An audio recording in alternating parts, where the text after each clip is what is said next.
And that's the luxury that the V Trigger 1 gives you, right? Extensions off those raw special moves that you throw out. That's going to be a big punish for Momochi. Here we go. Takes him to the corner. The mix-up goes for the throw.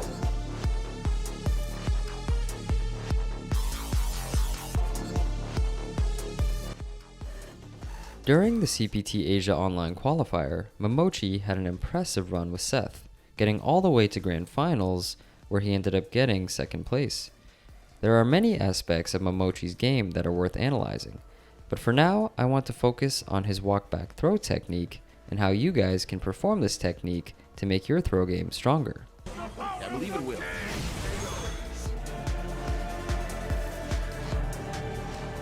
This technique has 3 basic steps.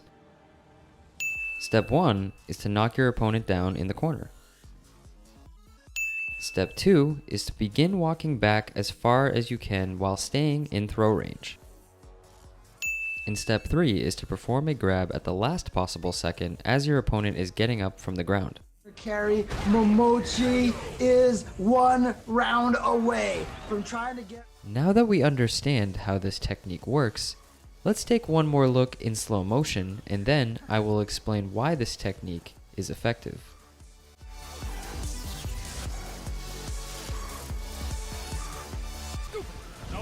You're not confident enough to juggle with anything there. I love that forward dash from Otani.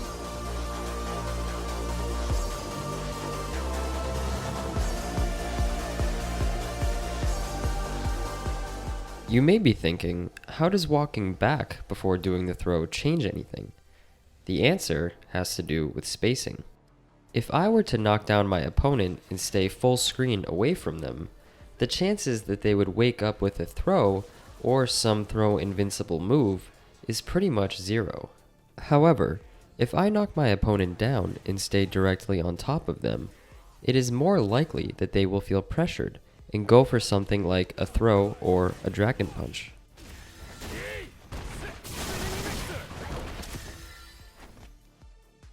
With this established, if instead of staying directly on top of my opponent, I walk back to create some space, it should make my opponent feel less threatened the farther I walk back, and therefore make my surprise throw more likely to hit. To recap, the walk back throw technique is a great way to get in damage on unsuspecting opponents. Creating space between you and your opponent makes them less likely to be afraid of you, which makes your throws more likely to connect. That's all I have for today. Let me know what you thought of the video in the comments below, and I will see you guys in the next one.